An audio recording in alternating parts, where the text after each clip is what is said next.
Hello guys, this is your friend and we are back with a new fanfic.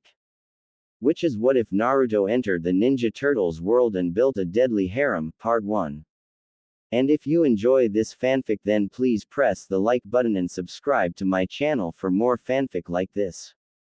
And now let's start the fanatic.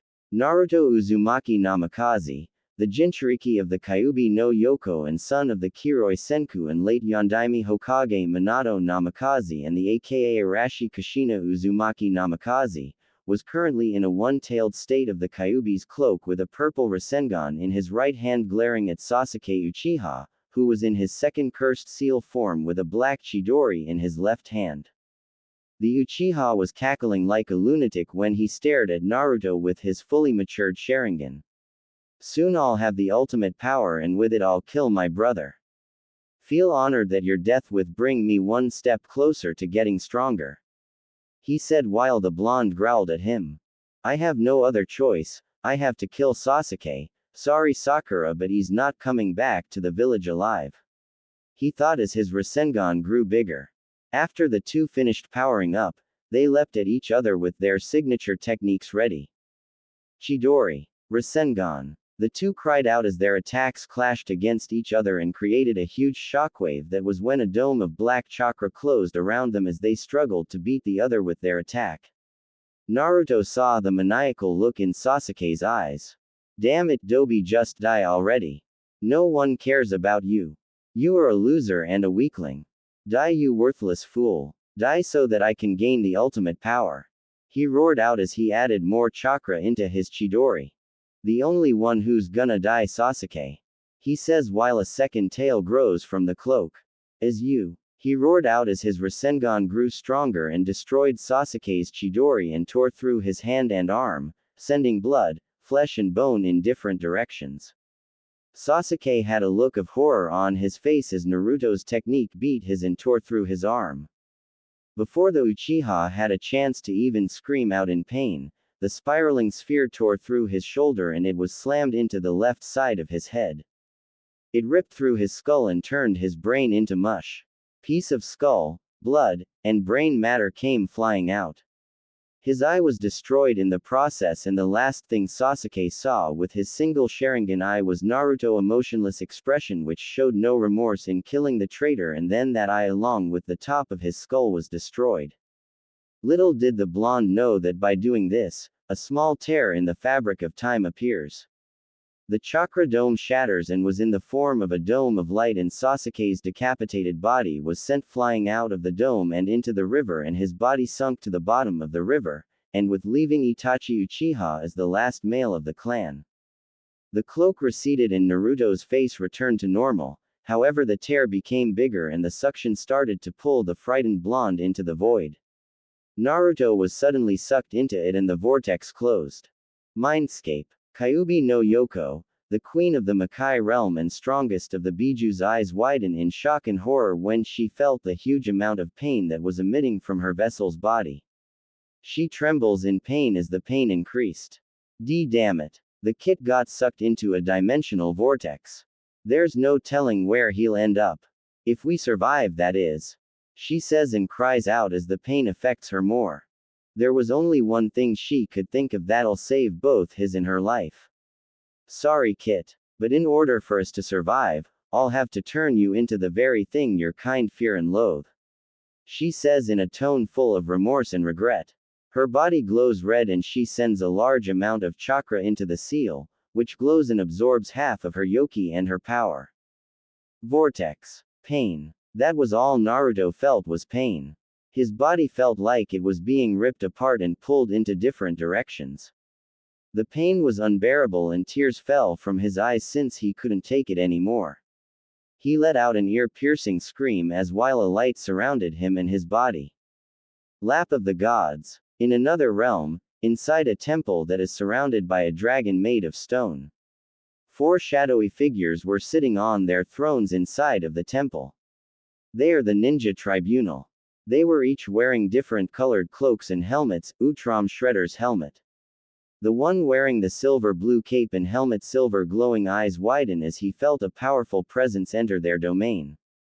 Did you all feel that? Someone has entered our realm and the power, it's amazing yet terrifying. It reminds me of our former ally, he said as he looked at the other three, and the one wearing a forest green cape and helmet spoke. Yes, we did, Khan. What kind of being holds such power? She asks. That was when the one wearing the blue cape and helmet spoke up. Whoever it is, this person needs to be brought here. We need to know if he is a threat or not, he says. He snaps his fingers and four tall figures wearing samurai robes with armor and white masks that had 4 holes on each side appear. They were the Mokusei no Bushis. Find the source of that power and bring it back to the monastery, he orders. The wooden warriors bow and vanish from their presence. Meanwhile, a red and yellowish-orange comet was seen soaring through the sky and into the mountains. It then crashes into the ground, creating a large crater.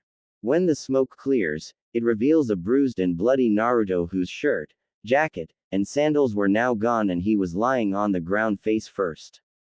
In his stretched out right arm is his headband, and the cloth was torn and burned. Naruto remains motionless but then coughs up some blood and his body stills. He slowly opens his eyes only to see 4 tall figures stare down at him. He closes his eyes once again when they land near him, and one of them picks him up and places his body over his shoulders. The wooden men then head back to the lap of the gods. 5 hours later, Naruto was currently in a room lying in a bed healing and unconscious with his chest, torso, arms, and legs bandaged up and wore a crimson robe. His breathing was slow. During the process when Kyuubi turned him into a Hanyo, his body changed. He grew from 4 feet 9 to 5 feet 5 and gained some form of muscle on his body. His whisker marks were feral and he had canines jutting from his upper lip. His hair also grew a little longer and his nails were a little longer than normal. His breathing was slow and steady, but he was healing. In the tribunal throne room, the 4 tribunal ninja were sitting in their thrones discussing about the boy's current appearance. So the source of that power came from the boy. How can a mere human hold such destructive power? One voice asks and the other one speaks up. He is more than a mere human, Judo. It appears that he contains some sort of creature in his being. Its powers rival our own, and from the energy I sensed from the boy it is demonic. Khan answers, making the other's eyes widen in surprise. Demonic. So the demon is in possession of the boy's body? The feminine voice asks. Khan shakes his head at her question. No, Chikara. Apparently a seal of some sort keeps the demon from influencing his mind, however it somehow converted the demon's energy and power into the boy's and made him into a half-breed. Khan answers and Judo speaks up. A Hanyo. Such species are considered an abomination to both of their races, and it's rare to even encounter one. The boy is no threat, but if left unchecked, he could become even more dangerous than him. He states while the others think about it. He could become our greatest ally or our worst enemy. Chikara says, and Khan closes his eyes for a moment but then opens them. Interesting. He comes from a world of ninja who use the same arts we do but at a lesser extent. He is also what is known in that world as a Jinchuriki, or someone who has a demon sealed into them when they are infants. He closes his eyes again and dwells into Naruto's mind to find out more about his life. He sees flashbacks of how Naruto's life was when he was younger. He was shunned, beaten and tortured by mobs, kicked out of stores, and the adults kept their children away from him, stating that he was a monster, but despite all of that he kept pushing himself to prove to everyone that he wasn't what they thought he was. After that, Khan's eyes snapped open, getting the attention of the other 3. So that's the life of Jinchuriki. To experience that kind of life and still keep his sanity, he must have a strong will and spirit to withstand all of that. Most humans would lose their sanity to such a life, he says, and they pause to make their decision. We could train the boy in our ways of the ninja, Hisami says, and the other 3 look at him. It would be in our best interest to train the boy and have him as an ally. He can also help us find the 4 chosen ones, Chikara says while the others nod. Then it's settled. We will teach him our way of the ninja, Judo says, and the 3 nod. Recovery room. Naruto slowly opens his eyes while groaning. His vision is hazy for a few seconds, and when it clears, he finds himself in a room, but it wasn't a hospital room. What the? Where am I? The last thing I remember was killing the Tem with a Rasengan to the skull and then seeing a flash of light. After that I saw some weird dark figures coming towards me. I thought it was those Akatsuki guys. He mumbles as he sat up. He looked down and saw that he was bandaged up and wearing a crimson robe. He looks around and blinks while scratching the back of his head. He then gets out of the bed and walks towards the door and opens it. He pokes his head out and looks around, blinking a few times. Naruto starts to walk out of the room, and that was when a Mokusei no Bushi appears in front of him, causing Naruto to scream and fall on his butt. Ho holy! Naruto says with his eyes bulging out and pointing a finger at the wooden warrior. It stretches his hand out as a gesture to help Naruto up. The blonde blinks for a few moments but then realizes that it want to help him up. Naruto takes his hands and the masked Bushi helps him up. Thanks hehe. Naruto says while grinning sheepishly and rubbing the back of his head. The Bushi nods and then turns around and does a hand gesture to follow it. Naruto blinks and follows the wooden being through the hallways. He looks around and sees statues of warriors wearing armor and helmets, and some who seemed to be foreign and had what looked like a different variety of animals beside them. Naruto and the Bushi made it to a chamber that was surrounded by darkness, and it motions Naruto to move forward. Naruto does while the Bushi stays back.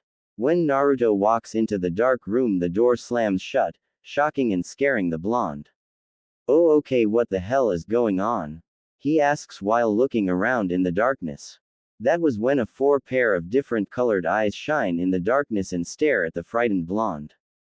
Then the torches in the room light up, clearing the darkness. The four figures each wore different colored armor and capes and were sitting in their thrones while one of them was empty. Naruto gulped as he looked at the menacing figures. Greetings young one and welcome to the lap of the gods, said Khan. Who are you for and what is the lap of the gods? I didn't know a place like this existed in the elemental countries. He asks, and that was when Judo spoke up.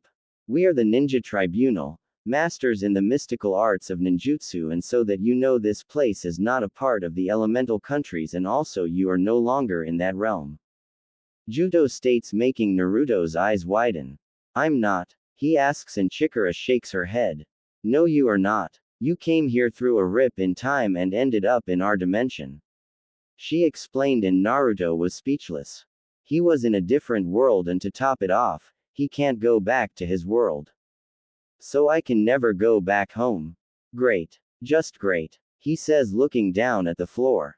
I'll never see Ba-chan, Nei-chan, old man Ichiraku, and Ayane Nei-chan, or my other friends ever again. He thought. All is not lost, young one. We would like to make you an offer and give you a chance to start a new life. Judo says, and Naruto looks up at them. What kind of offer? He asks, and Chikara speaks up. In your world, their knowledge in the ninjutsu arts are similar to ours, but we can use the mystic arts to its fullest. We would like to train you in learning the true power of the arts. She says, and Naruto had a shocked expression on his face. Really? But why me? He asks. We have seen what your life was like in your world. To go through such an horrific experience like that takes a very powerful will and spirit. Most people like you would lose their sanity. Hisami answers. You have a hidden potential in you that, if awakened, could become, if not on par with our abilities. Khan said as Naruto's eyes widen. There is a great evil in this world that will awaken one day and wreak havoc, destroying everything in its path. This being of destruction possesses powers that are equal to ours and must be destroyed. So tell us, young one. Do you wish to study under us and save this world from utter chaos? Chikara asks, and Naruto thinks about it. Not only would he get training from the most powerful ninja in this world, but he'll get to start a new life without the glares, hatred, and insults. Not only that, he'll get to save an entirely different world from a great evil. I accept your offer in training Shisho's. Naruto says as he gets on his knees and bows his head as a sign of respect. The four former dragons smile under their helmets and they stand up. Excellent. Now rise, young one. Khan says and Naruto stands up. Now we'll introduce ourselves to you. Khan says and he grabs the hem of his cloak and instantly removes them, revealing a man with silver spiky hair that was in a ponytail. He was tall and slim with a slightly pale complexion. He had glowing silver eyes and he wore ancient ninja clothes and armor. I am Kan Shisho, ninjutsu master of spirits. He states. That was when Judo removed his cape and helmet, revealing a man wearing a battle kimono that had long sleeves, a Japanese hat with the foot symbol on it with his black hair sticking out of it, and he had glowing blue eyes with red and white war paint on his face. I am Judo Shisho, ninjutsu master of weapons. He says. Chikara was the next to remove her helmet and cape, revealing a woman who wore a green ninja gi that showed off her legs which were wrapped in bandages. She also wore a green fishnet shirt underneath with a red sash that held her outfit in place. She also had long white hair that was tied into a ponytail and one braid on each side of her head and her eyes glowed green. I am Chikara Shisho, ninjutsu master of strength. She says in Hisami. The last one removes his helmet and cloak, revealing a large bulky bald man who wore a sleeveless brownish gold ninja gi with a fishnet shirt under it and had brown bandages wrapped around his muscular arms and legs and wore a pair of Geta sandals. His eyes glowed yellow and he had yellow markings on his face and wrapped around his waist were large golden prayer beads.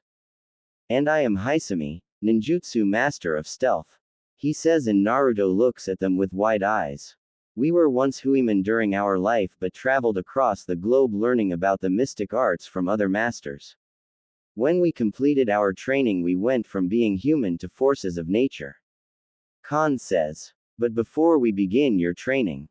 He then vanishes and appears before Naruto who jumped back a little and got nervous when Khan narrowed his eyes at the boy. He stretches his arm out and Naruto's entire body glows and the robe and bandages are replaced with a red and black ninja gi. Naruto looks at his new outfit and Khan speaks up once again. Show me the seal on your body, young one. Khan says. Sure Kan Shisho. Naruto said and pulls the top of his gi down and on his torso, a seal appears. Khan kneels and looks at the seal while rubbing his chin in thought until a smirk appears on his face. Incredible. This fuinjutsu is a true work of art.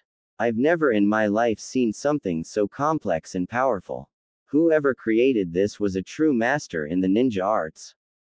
He then performs a series of hand seals and stops at the seal for Saru, monkey, and his hands glow. Hold still, young one. He says as he rears his right hand back and before Naruto could say anything, Khan slammed his hand into his torso and Naruto gasps out in pain and feels his body jerk forward when Khan pulls his hand out but has something red in his grasp. He manages to pull it all the way out and Naruto collapses on his knees while panting hard. Why you could have warned when you did to wait why you freed the Kyuubi. He cried and the red bundle of fur that was the size of a kit sat up and shook its head and then stretched its body. Its 9 tails flailed around and it looked around to see 4 strange humans and the blonde. Hey Kit, she said until Naruto pointed at her. K Kyuubi, he says as he points at her while she blinks and tilts her head. What? She asks. Why do you look so puny? He asks with a grin on his face and a tick mark appears on her face. Because we're in a monastery, Yubaka. She yelled, making him kneel and hold his ears in pain. You didn't have to yell. He mutters as the others watched this in silence. I'll stop yelling when you start using that organ you have in your head called a brain, you stupid monkey. She growled and a tick mark appears on his head when he glares down at Kyuubi. I'm not stupid, you plushie. He yells and she growls back at him. Plushie. Do you know who I am, brat? She yelled while he growled back. Don't even get me started, fur ball. You are the great and powerful Kyuubi no Kitsune. He says as he waved his hands in the air, mocking her. Don't mock me, monkey. She said, performing the big demon head jutsu. I'm not a monkey, you miniature shag rug. he says, doing the same. Shag rug, shag rug. How dare you compare me to a piece of furniture, you hairless ape? She roared. I'm not hairless, Fuzzy. I have hair on my head. Are you stupid? The only one stupid here is you. At least my race has opposable thumbs, he says with a smirk on his face, and steam comes out of her ears. Shut up, she mumbles, and that was when Khan coughs to get their attention. As interesting as your squabble is, we need to deal with more important matters. Kyubi, he starts to say, until the vixen spoke up. I have a name, you know. It's Natsumi. Kyubi is just a title, she says, and Naruto blinks. Natsumi. But that's a female's. Nah, wait a minute. You're a vixen. And you didn't tell me this, why? He asks, and she shrugs at him. It wasn't important at the time, she says, and his brow twitches. But what is important is about your new condition, she says, and Naruto blinks at her. New condition? What are you talking about? He asks. Natsumi sighs and then glows red. Her glowing form went from a fox-like form to a human-like form. When the glow stops, Kyubi had the appearance of a 16-year-old with fox ears and 9 tails swaying behind her. She had long crimson hair that was tied into a ponytail, red slitted eyes and canines, and wore a blood-red battle kimono. Naruto's eyes widen in shock when he sees her hybrid form, and a smirk appears on her face. Stop checking me out, pervert, she said in a teasing tone, and Naruto looks the other way while she snickers. All joking aside, Naruto, I have to tell you about your new condition, she said in a serious tone while he looks at her and blinks. My new condition? What are you talking about? He asks, and she lets out a sigh. Do you remember when you were being sucked into that vortex after you killed the Uchiha? She asks, and Naruto nods. Natsumi lets out a frustrating sigh and looks him dead in the eye. You see, Naruto, while we were going through the vortex, your body was being destroyed at the molecular level and it couldn't handle the strain, she explains while his eyes widen. If that's true, then how did I survive? He asks. When I was inside the seal, I was also feeling the same pain you did, and I too would have died, but I did the one thing that would save our lives. I forced my yokai as well as my blood and powers into the seal. You see, Naruto, the Shiki Fuin was meant to convert my chakra and power into your being and send me back to the Makai realm. However, my actions altered its abilities and instead did something completely different. She then paused for a few seconds and looked away from Naruto. What did you do to the seal, Natsumi? He asks. She sighs and looks back at him. You have to understand, Naruto, I had no other choice but to do this, otherwise you and I would have been ripped apart when we got sucked in the vortex and wouldn't have made it out. I turned you into a Hanyu. You are now half human and half demon, she says, and looks down at the ground and closes her eyes, waiting for him to yell and berate her for her actions. Naruto stood there and just stared at her for a few moments. He then lets out a sigh and walks towards Natsumi. He then does the one thing she thought he'd never do because of how terrible she made his life. He hugs her. She opens her eyes in shock and see him hugging her, the Kyubi no Kitsune. What are you doing? She asks, and Naruto looks up at her. I'm thanking you, Natsumi, he answers, and her eyes become normal. Why, you're not mad? She asks, and he shakes his head. Would I be mad? You saved my life, and despite being a Hanyu, I am glad you did it. Thanks, Natsumi-chan, he says, and hugs her even tighter. Natsumi smiles and hugs him back. You're welcome, Naruto-kun, she replies, and they let go of each other, and he looks back at the others. So she shows, when does my training start? Naruto asks with a smile on his face. The ninja tribunal smirk at him. We shall start soon, young one, but first, you must meet the 2 people that brought you into the world. Your parents, Khan says, and starts to glow perform a long series of seals while chanting. That was when a white vortex opened and then 2 flaming orbs appeared. One was yellow and the other one was red. They then appear next to Khan. The red one was near his left and the yellow one was near his right. Khan finished chanting and the glow faded from his body. The orbs then took on human forms. The yellow one was male and the red one was female. The glows died down and a male and female appeared with their eyes closed but had an aura outline around their bodies. The male was 6 feet 1 and had long wild spiky hair that stopped to his shoulders. He wore a Konoha Junin outfit and a white cape that had red flames licking the bottom and the kanji yellow flash and Yondaime Hokage on the back of it. He was Minato Namikaze. The woman was 5 feet 7 and had an hourglass figure. She wore a red and black outfit with black shinobi sandals and a katana strapped to her back. She had long smooth red hair and a heart-shaped face. She was Kushina Uzumaki Namikaze. The two lovers then opened their eye and looked around.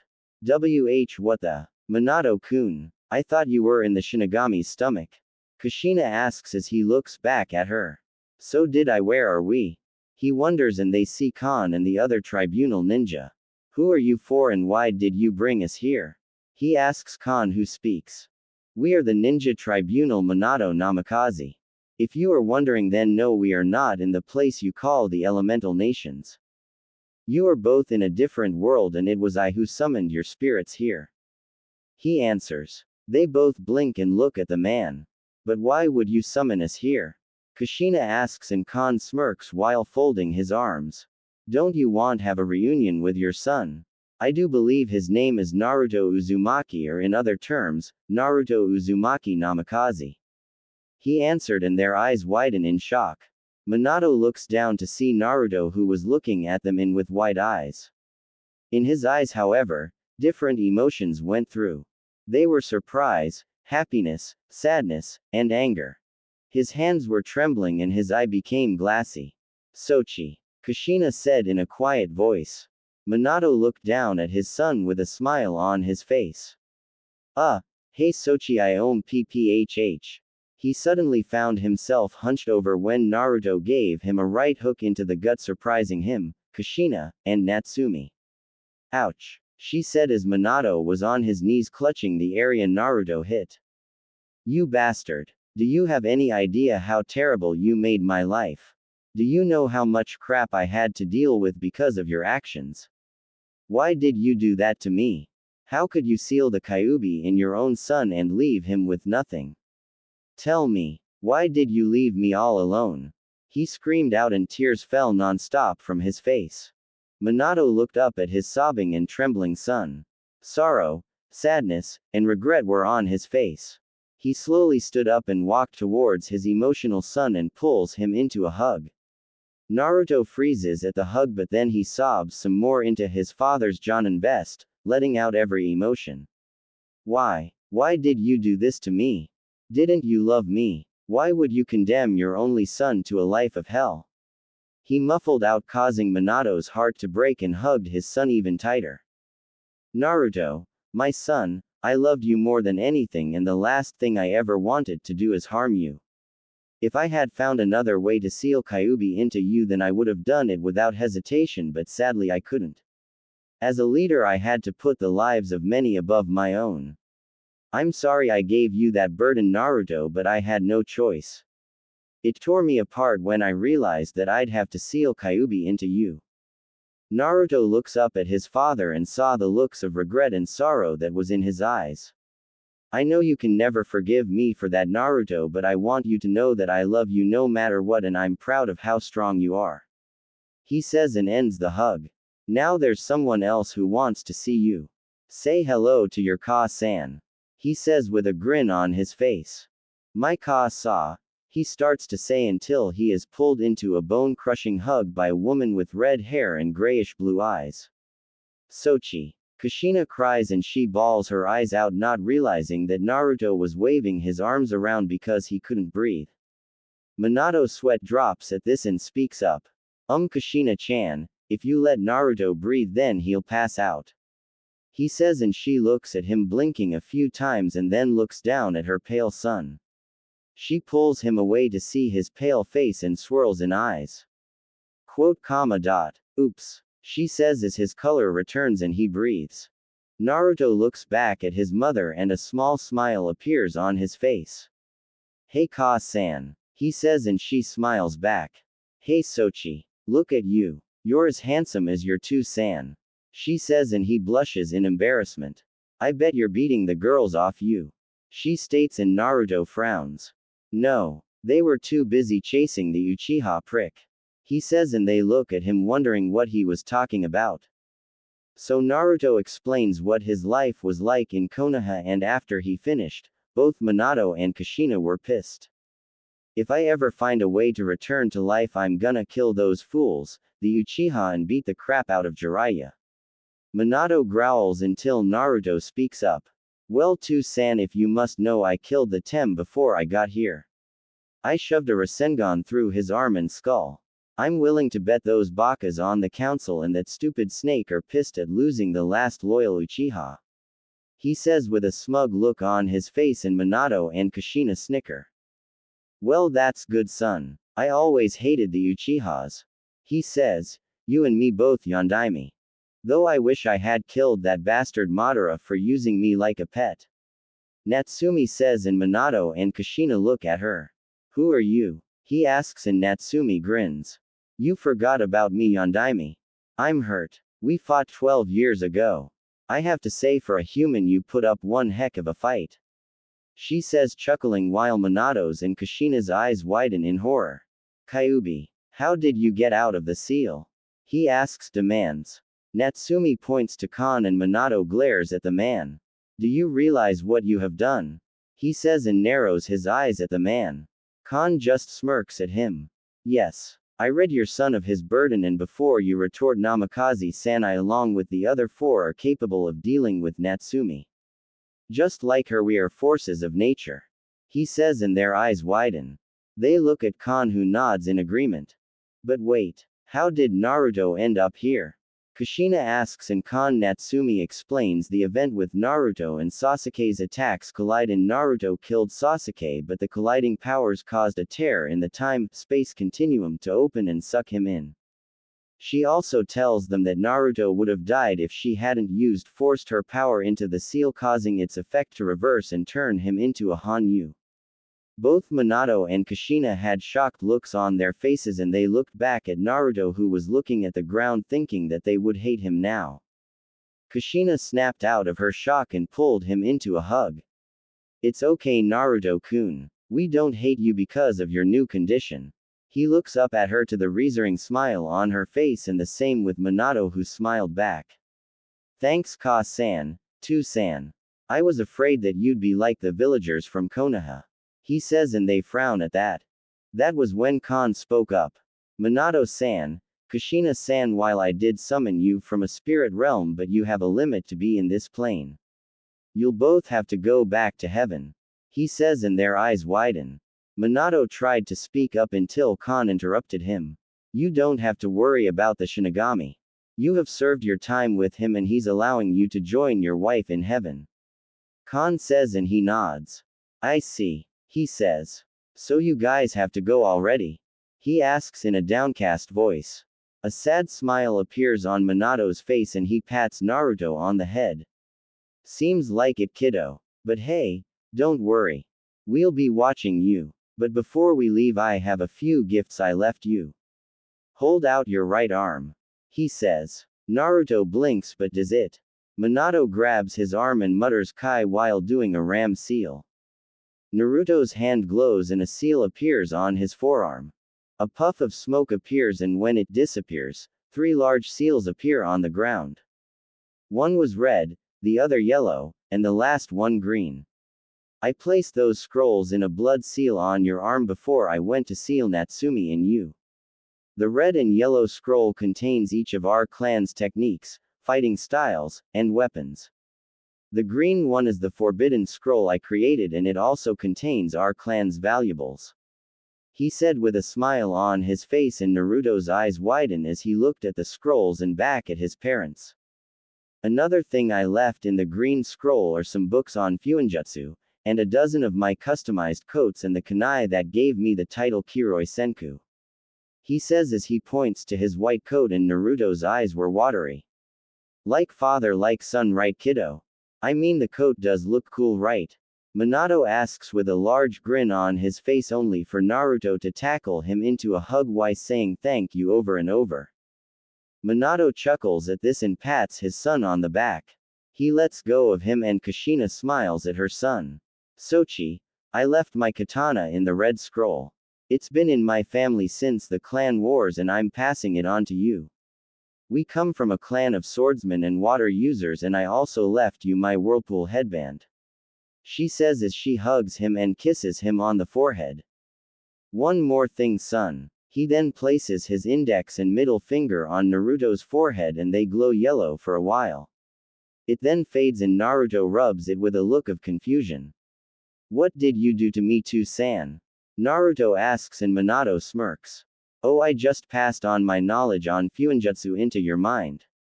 Trust me when I say that the Haraishin is a very complex and difficult technique to create and master. But I know you can do it. He says and Naruto grins. Thanks. I also mastered the Rasengan in a week when I went to train with Ero Sennin. He states and their eyes bulge. What? You completed the Rasengan in a week? He asks and Naruto holds out his right hand and creates a spinning ball in his hands. I guess I did inherit your talent after all, Dad. He says. Minato then laughs out and then wipes a tear from his eye. I guess you did. He says. It's time. Khan says. Minato and Kushina look at him and nod and then look back at Naruto. Well, this is it. Goodbye, son, and good luck. Make me and your mother proud. He says and Naruto nods. He then looks at Natsumi. Natsumi, thank you for saving my son's life. You have proven that not all demons are bad. He says and she snorts while she crosses her arms. Thanks for the compliment, Ninjin, and don't worry about your son. I'll make sure he doesn't do anything stupid. She says and smiles at the hey she heard from Naruto. Naruto, you take care of yourself. And once you're old enough, be sure to have lots of grandkids. She says with a cheeky grin on her face and he blushes and nods. They then transform into their astral projection form and then a flash of white light appears and they suddenly vanish. Naruto looks at the spot they were once in and a sad smile appears on his face. Goodbye, Ka-san. To-san, enjoy your life in heaven. He says. Now then, young one, are you ready for your training? Know this, that it will not be easy. We will work you to the ground and show no mercy. Do you still want to do this? Chikara asks. Naruto looks up at them and a smirk appears on his face. Bring it on, Shishos. I won't back down from your training. Do your worst. If I could deal with a place like Konoha, then I can deal with whatever you throw at me. He says as his eyes showed a strong will and spirit inside his body. The tribunal look at Naruto and were inwardly smirking and thinking that they have chosen the right ninja to pass their arts to. Very well. Your training begins now. Judo says as an aura surround their bodies. Natsumi had only one thought in her mind. This is gonna be fun. For me, that is. She says while chuckling. Want 100 more push-ups, Naruto? She says while sipping on her tea some more. Damn it, Natsumi-sensei, I've been doing push-ups for the last hour. Can I please take a break? I'm only asking for 10 minutes. He begged, but she does a ram seal and doubles the weight on the gravity seal he has on his body. Naruto's body nearly collapsed from the force but caught himself. No, and for complaining, I want 200 push-ups. She says while the blonde's eye twitched like crazy and in his mind he was screaming out curse words that would make a sailor blush. Natsumi chuckled and continued to sip her tea while listening to the incoherent words he was spewing from his mindscape.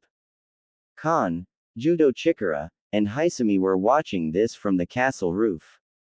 I must say, Natsumi's form of training is a little unorthodox and sadistic. Khan says while Chikara smirks. Perhaps, but her training will prepare him for ours. He has a long way to go before he is ready to face the threats of the world. She stated. Judo med and rubbed his chin in thought. While Natsumi-san is a demon, she too is a force of nature like us, but she comes from his world and unlike us who had to train to gain our power, she was born a being made of power. He said. Indeed. If we had fought her when we were merely human, we would stand no chance against her. From the history I read on Natsumi, it was stated that she is a natural disaster that only appears where untold amounts of human malice festers and wipes it from existence. With one swing of a single tail, she could create tsunamis, split mountains, and create other natural disasters. She is power incarnate, Hisami explained. That was when Khan spoke up. For a demon, she doesn't seem to be evil or have any ill intent towards us. I guess even a demon can have a heart just like humans can. It's a shame our former comrade gave up his heart over the powers of darkness, he said while the others nodded and continued to watch Naruto do his push-up. Said felt like his body was gonna get crushed under the pressure of the gravity seal Natsumi put on him. 495, 496, 497, 498, 499, 500. He said, and then he collapsed and breathed heavily. Natsumi was still sitting on his back and finished sipping her tea and noticed Naruto was finished. Done already? Well, that was quick, she says and hovers in the air and off his aching body. Maybe I should have let you get used to your new body before starting on your tour, training. Oh well, what doesn't kill you makes you stronger, right? She asks with a cheeky grin on her face. Naruto's brow twitched and growled. Whoever said that hasn't met you, Natsumi, and if I ever find out who said that, I'll find a way to bring him back to life and kill him just for making that saying. He mutters while she giggles. You know you love me, Naruto-kun. She replied. Yeah, like a bad itch. He said in his thoughts. I heard that, Naruto-kun. She says. Stop reading my thoughts. That's invasion of privacy. He mentally yelled, but then he passed out. Natsumi stood on her feet, picked up Naruto and hoisted her former container over her shoulders and on her back. The tribunal ninjas appear before Natsumi looking at Naruto. It appears that our student has overexerted himself with your training, Natsumi-san. Judo states while she shrugs. He'll live, Judo-san. Since he's half demon, he'll recover faster. I must say though, he impressed me with how far he got the first day of his training. Natsumi says while the other four nod. How long will it take for him to complete your training? Chikara asks. 1 year give or take, but with his ability to create a large number of shadow clones, it should take him half a year. She answered, causing Khan to raise an eyebrow wanting an explanation.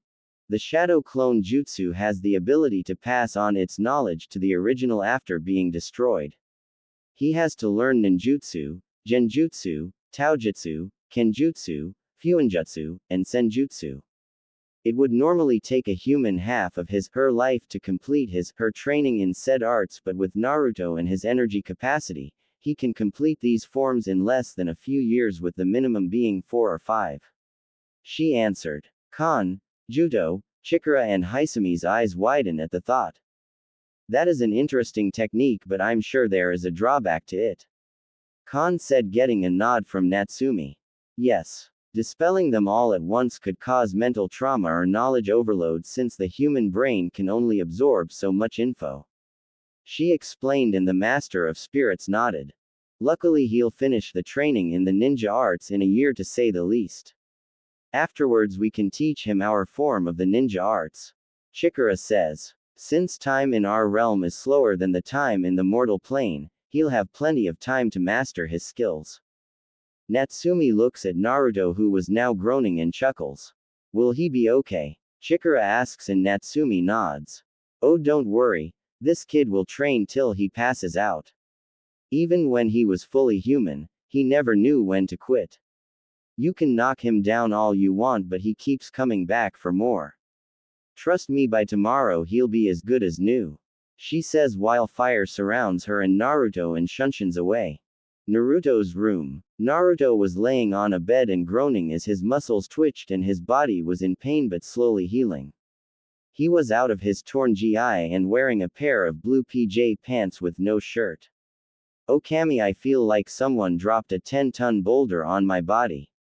He moaned. Natsumi was wearing a long red shirt that stopped above her knees and had her hair hanging down, and it stopped to the middle of her back. She just giggled at how Naruto looked and couldn't help but feel sorry for him. Ah, you poor thing. Do you want me to make you feel better? She asks, pretending to act like she's sorry. Please don't joke around, Natsumi. He mumbled as he turned his head on the pillow while she huffs up and lays down on her stomach in front of his face while she wagged her tails and rests her head on her arms. You think that was tough? Just wait till tomorrow, Foxy. She said with a grin on her face, making Naruto glare at her. Sadist. He mutters while she ruffles his hair with her hand. Oh, don't be like that, Naruto-kun. I may be sadist, but I'm not cruel. You want to be strong, right? Just think. When your training is complete with me and the others, you'll make the other cages from that village look like a joke. Hell, you'll be able to fight on even grounds with me. She said with a grin on her face, making Naruto smile a little. Yeah, too bad I'll never become Hokage. Oh well, if I can't be a cage, then maybe I can be a member of the tribunal. He says while she nods in agreement. I might as well get some sleep for your torture tomorrow. He said with a hint of sarcasm in his voice, and she sticks her tongue at him. He then yawns and closes his eyes to fall asleep, as does Natsumi. Morning. Naruto stirs in his sleep and tilts his head a little, only to feel two pillows press against his head, and his body felt warmer than it usually does. He hears some light snoring and opens his eyes to see the sleeping form of Natsumi. She had her arms wrapped around him and her tails were wrapped around them both. Naruto's eyes widen and he blushed because his head was resting on her bosom. Okay, this is awkward, he says to himself, and Natsumi's ears twitch and she stirs and yawns, blinking a few times. She looks down and sees a pair of blue eyes looking at her red eyes. Good morning, Naruto-kun. Enjoying the position you're in? She asked while said blonde just gave her a blank stare. You're shameless, you know that. I'm 13 for crying out loud. He stated while she shrugged. Hey, you're a ninja. Old enough to kill, old enough to do adult things like have. You don't think I'm, do you? She asks with a pout on her face. Naruto's brow twitched and looks the other way. That may be true, Natsumi, but still, I'm not ready to do adult things yet. He answers and she lets him go and huffs while folding her arms over her chest. Fine, spoil sport, ruin my fun. Anyways, get dressed for your morning training. After we eat breakfast, I'm gonna teach you how to use both human and demonic illusions. Then we'll see what elements you have using that chakra paper your parents left you in those scrolls. She explained and Naruto blinked. Demonic illusions? He asks and she nodded. Yes. They're a lot stronger and more advanced than the genjutsu you ninja use. Who do you think taught your kind genjutsu?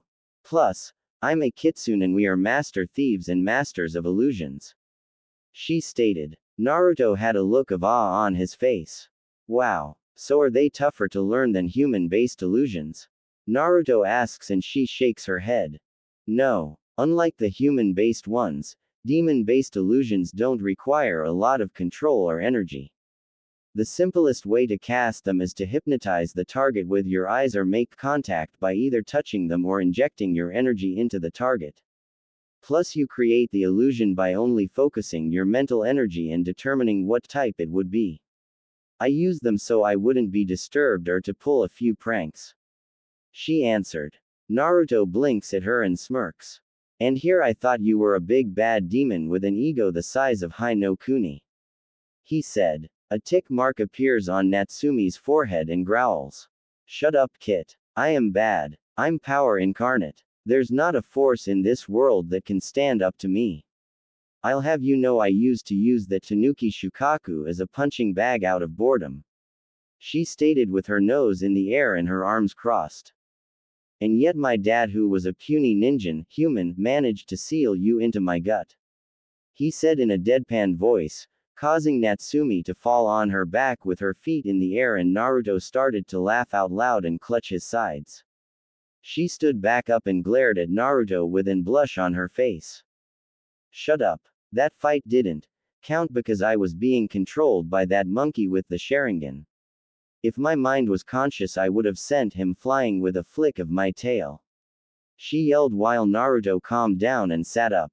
That fight does count, Natsumi, and you know it. It doesn't matter if you were being controlled or conscious. You lost, accept it and move on with your life. He says, making her pout, and slaps him playfully on the shoulder. Stop being mean to me, you jerk. She mumbled. Ah, is Natsumi-chan pouting? He asks in a childlike voice. No, I'm sulking. Her fox ears move downward also, making her look like a sad puppy. Naruto snickers and pulls her into a hug. Ah, don't cry, Natsu-chan, I'm sorry. He says, and then a sly grin appears on her face. Why, Naruto, I didn't think you would be this forward with me. She said. Naruto blinks in confusion and he realizes he has his arms wrapped around her bosom. He then jumps back instantly, acting as if she was made of fire. Please don't hurt me, I didn't know I was hugging you like that. He cried out, making her giggle. Oh, relax, will you, I was only teasing. Now then, go get dressed so we can get you started on your elemental affinity, and those demonic illusions. She tells him. Naruto nods and heads into the changing room while Natsumi's clothes materialized into a crimson kunoichi gi. That gaki is so innocent yet easy to tease. That hug was kind of nice though. She thought while a small blush appears on her cheeks and her eyes widen.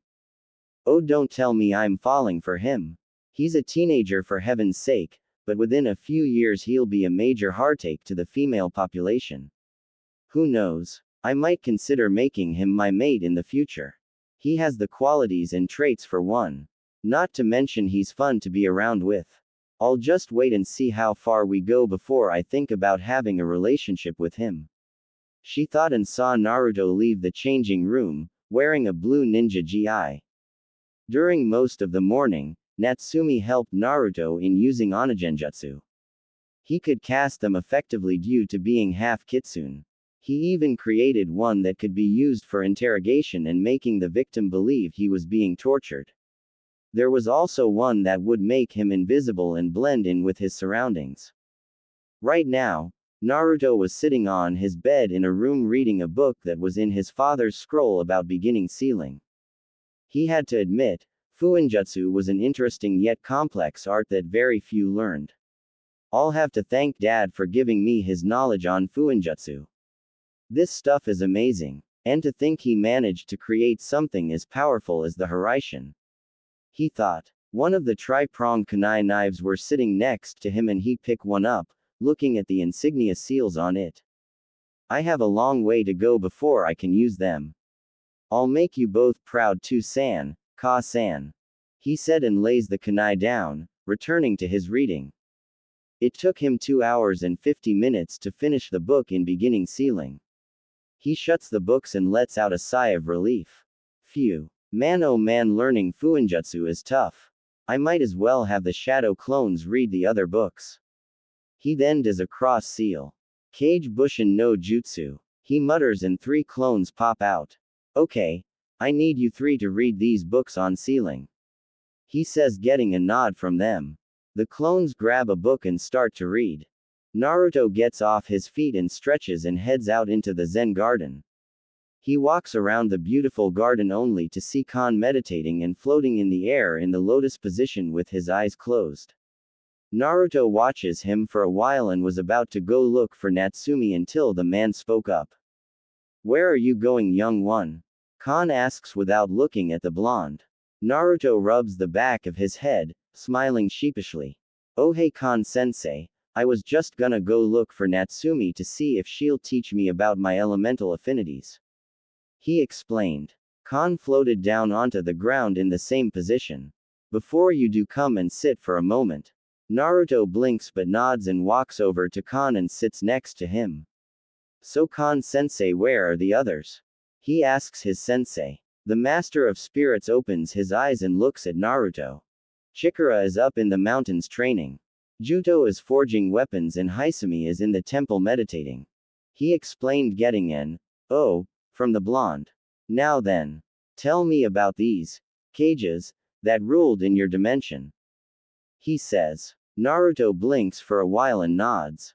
Well, you see, Kon-sensei, the Kage is the leader of his or her village and is the commanding officer of many ninja. They are also the strongest ninja in the village. He explained.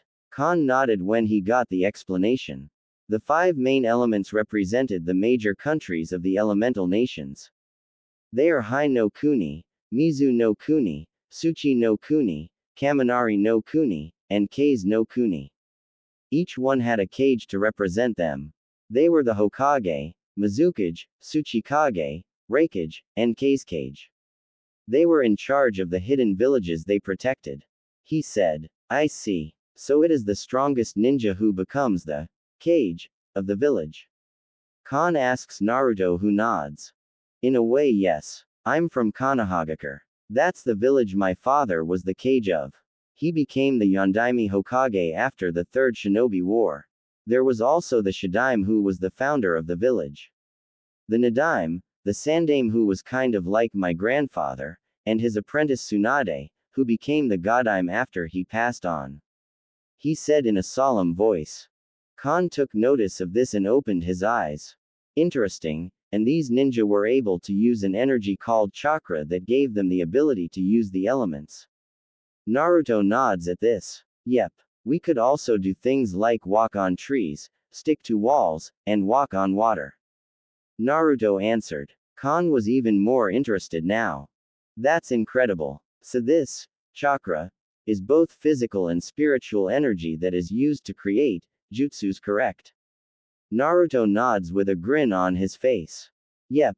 We use hand seals that are based on the 12 animals of the zodiac.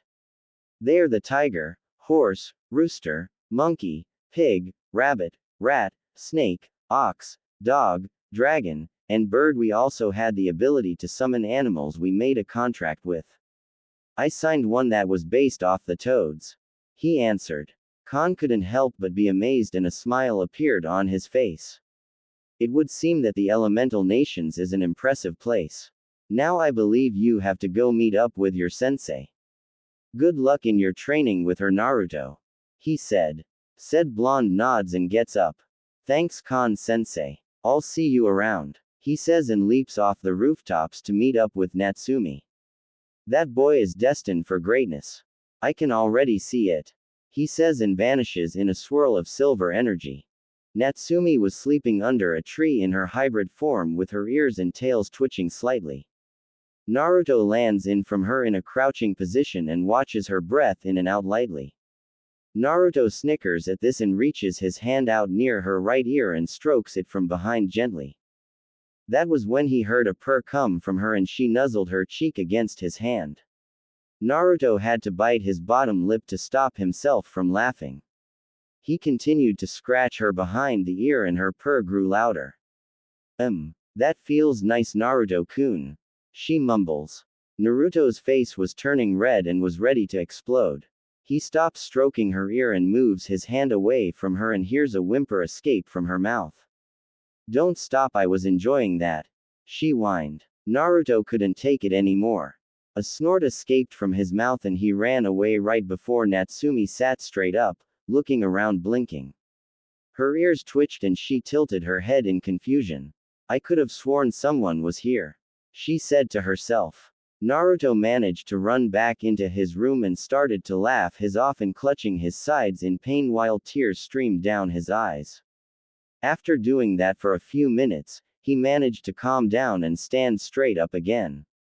Man, oh man, she sure is a heavy sleeper. He said. Is that so? A feminine yet scary voice said behind him. Naruto pales and turns around only to see Natsumi standing in front of him with her arms crossed and was smiling evilly at him. You can fool those bakas from the village with your pranks but not me. In case you forgot, I'm a kitsune. She said with a dark expression on her face while Naruto started to sweat bullets. A second later her face brightened up.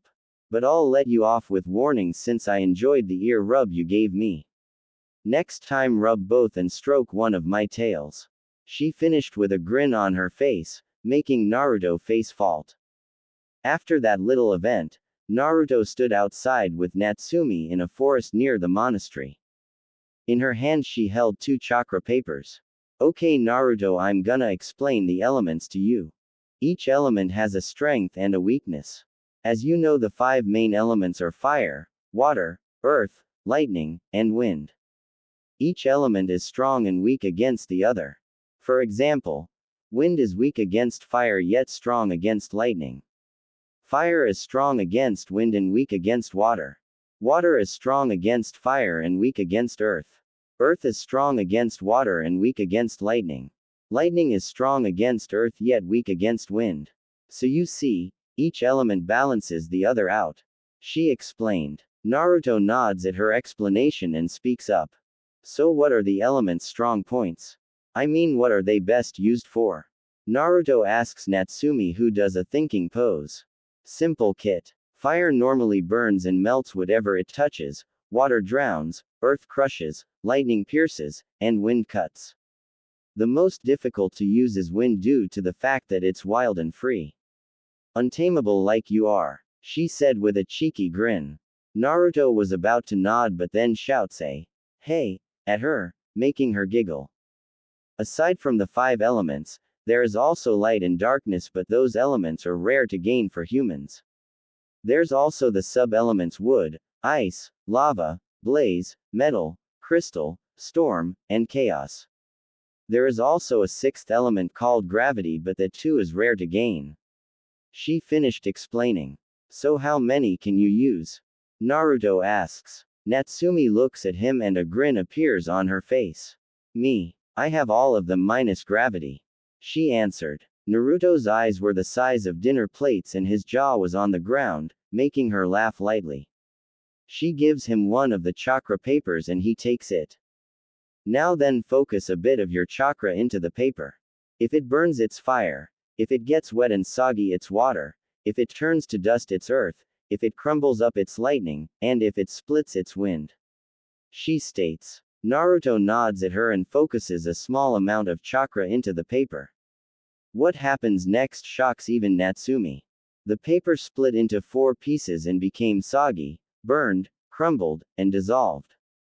Natsumi and Naruto's eyes were the size of dinner plates at what had happened. I guess you have all 5 element with wind being the strongest. She said, still gobsmacked at what happened. Okay, how the heck do I have all 5 elements? Isn't it impossible for someone to have all 5? He asked the vixen. Yes, it is impossible for any human to have all 5 elements unless you have the transcendent bloodline Rinnegan. It's a possibility that when I turned you into a Hanyu you also gained my elements. She answered. Oh, so there's a chance I can use some of the sub-elements because of my new condition? Naruto asks her. It is possible, but another reason could have been that you gained them when I was sealed in you, and when you became a Hanyu, it made your elemental affinities stronger. She answered. To say Naruto was shocked was an understatement.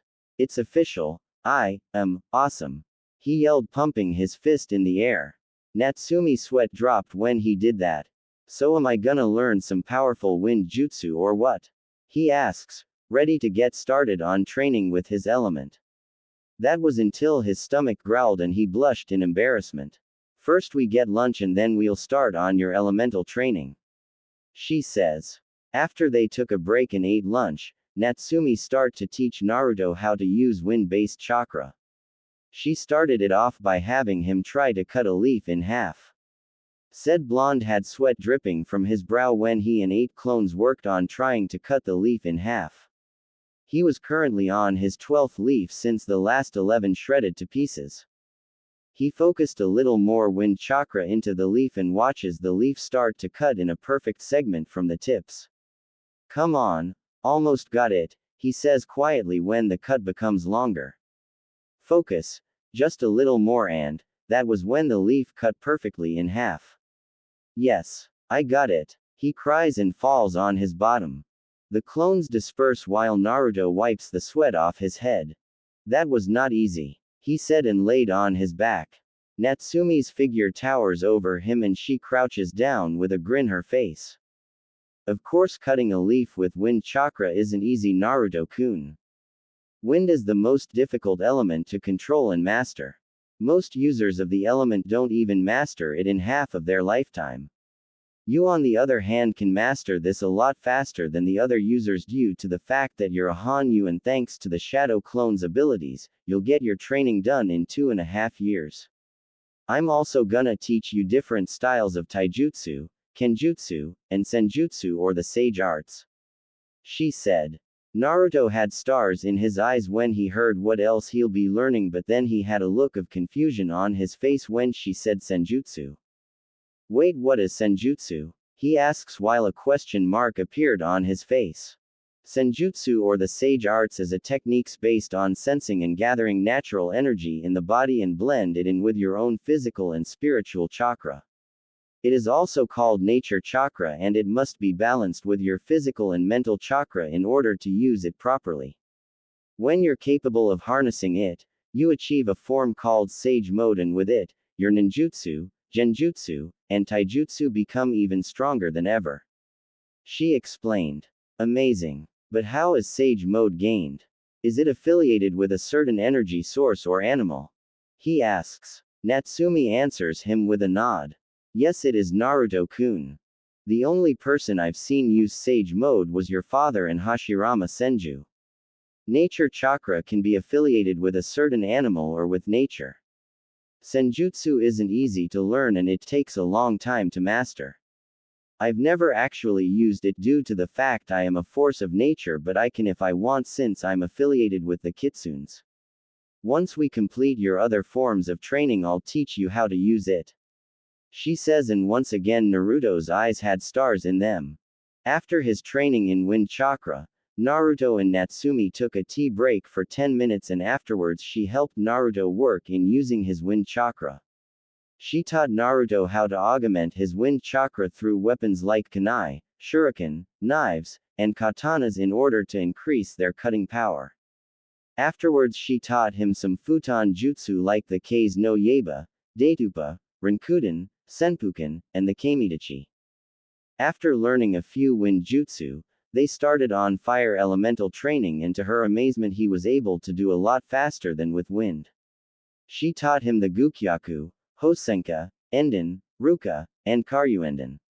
After fire was water. The trick with water was needing a water source and how to shape water using chakra.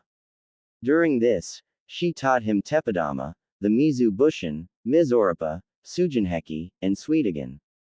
Next was the earth element, which was easier for him to manipulate. Natsumi taught him Shinju Zanshu, Doryuheiki, Doryu Taiga, Doryuden, and Suchi Bushin. He even learned how to use the earth element with his chakra and make it as hard as steel or soft as clay. Last but not least was lightning. Like wind, lightning was tough for Naruto to use due to the fact that it had to be focused. Lightning could be used to either pierce its target or shock them, and in Naruto's case, he ended up getting electrocuted a lot, much to Natsumi's amusement. She taught him Jion, Kangekiha, Ikazuki Hakai, Habana, and Shushkiha. After spending half the day training with the elements, Naruto was exhausted. Naruto was currently in his room taking a shower, washing the grim and dirt out of his hair. He rears his head back and lets the water run down his hair and body while he looks up at the ceiling. I've been here for 3 months and I'm already in my elemental training. I wonder how Ba-chan and the others are doing. They'll do fine without me. I need to stop living in the past with them. I'm starting a new life and that's all that matters. There wasn't really that much left for me in that village other than a few people. He thought and lets out a sigh. He turns the knob to the hot and cold water off and walks out of the shower. He grabs one of the towels and wraps one around his waist and grabs the other and uses it to dry his hair and body. Afterwards, he walks out of the bathroom and heads to his dresser drawer and pulls out a blue sleeveless shirt and some black boxers and pulls them on after he pulled the towel off his waist. Finally, he lays back on the bed, letting out a sigh of relief. That was when the door opened and Natsumi poked her head into the room grinning. Hey Naruto-kun, you hungry?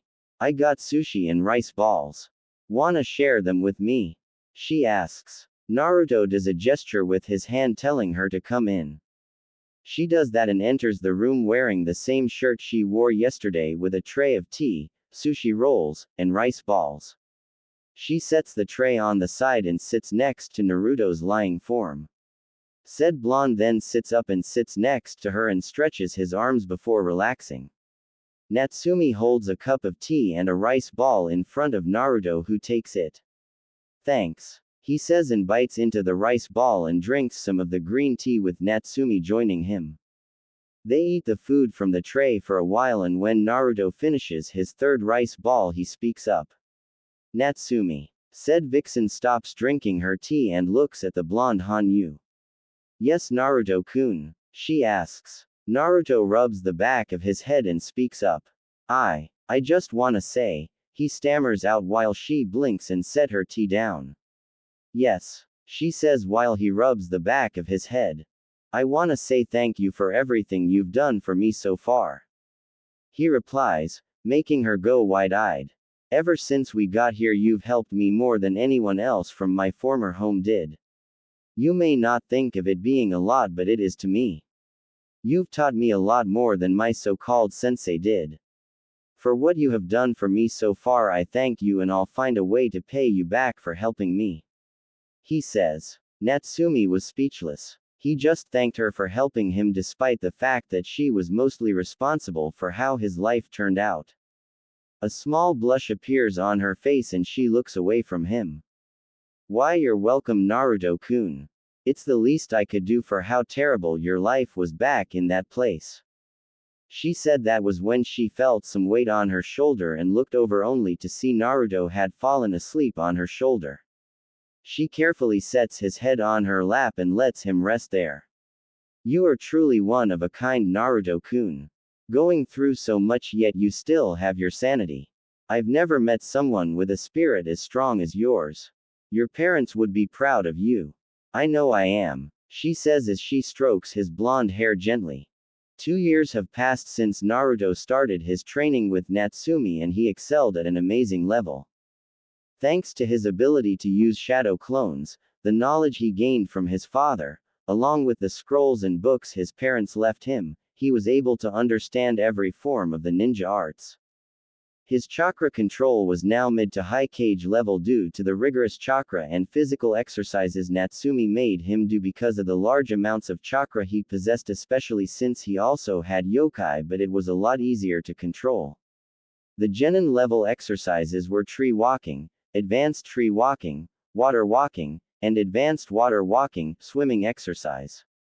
The chunin level exercises were the chakra armor, chakra enhanced muscles, senses, and chakra pulse technique. The Jonin level exercises were chakra sonar, advanced form of chakra pulse technique, rapid river walking, kunai balancing, and advanced kunai balancing. Finally, he also learned and mastered most of the cage level and beyond exercises, which were waterfall walking, advanced waterfall walking, swimming, rapid river walking, swimming exercise, Sanban balancing, and advanced Sanban balancing technique. During his physical training, Natsumi increased the weights and gravity seals he had on his person and also him do other physical exercises like rope climbing, mountain climbing, climbing waterfalls, and also had him work on dodging weapons and maneuvering over difficult obstacles. He also excelled well in taijutsu and learned the 2 fighting styles his parents left him. The taijutsu fighting style from his father's clan was known as the Senkoken no Ryu, flash fist style. It was a fighting style that was based off the user possessing an unnatural level of speed, aerodynamics, agility, and reflexes, and only those of the Namikaze clan can use it properly. When fully mastered, the user would be able to easily evade an opponent's attacks, including those that are point blank. The second taijutsu style from his mother's clan was called the Ryucho Kawa no Ken, flowing river fist. It was a style based of being like the river, calm, relaxing, and unpredictable, since a river can start off being calm and soothing at first but afterwards can become wild and violent like the raging rapids, and is mostly a defensive style used for disabling, counter-attacking, and using an opponent's strength against, but can also be offensive if used at the right moment. Kushina also left Naruto her clan's sword style called the Moritsu Uzu no Ryu, raging whirlpool technique. This sword style was one of the fiercest styles to ever exist. Like the clan's fighting style, The sword style was based off of performing unpredictable moves that not even a Sharingan or Byakugan wielder can foresee or evade due to the style using a mixture of sword strikes that can strike any vital or non-vital part of the human body. In order to use the style properly, the user has to be well adapted in Kenjutsu and their body must be flexible and be capable of possessing a certain level of speed depending on the gender.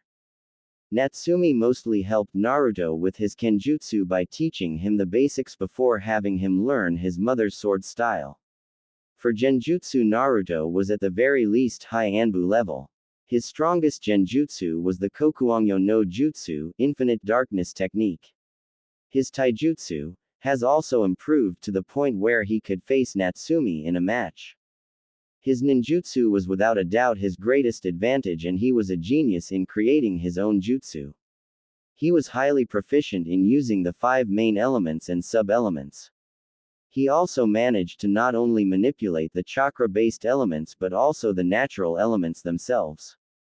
Shape transformation and nature transformation was his toughest challenge, but he managed to pull through and even made different versions of the Rasengan.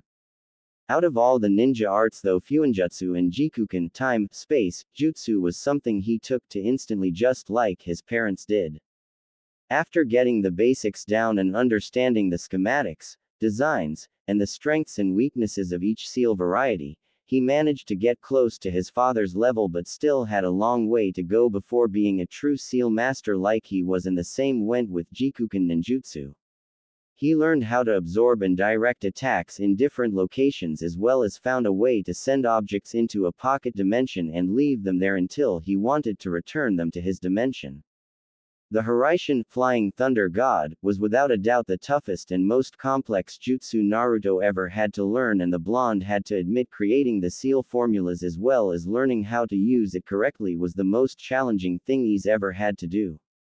Luckily, Minato left Naruto some blueprints on how to create the formulas and how it operates. It took him quite a while to get the technique down, but in the end he managed to succeed in learning and mastering it. The final thing he learned from Natsumi was Senjutsu, or the Sage Arts. This technique was said to be the most difficult to learn due to the fact that it required the person to gather the natural energy around them and balance her physical and spiritual energy with the natural energy she gathers from nature.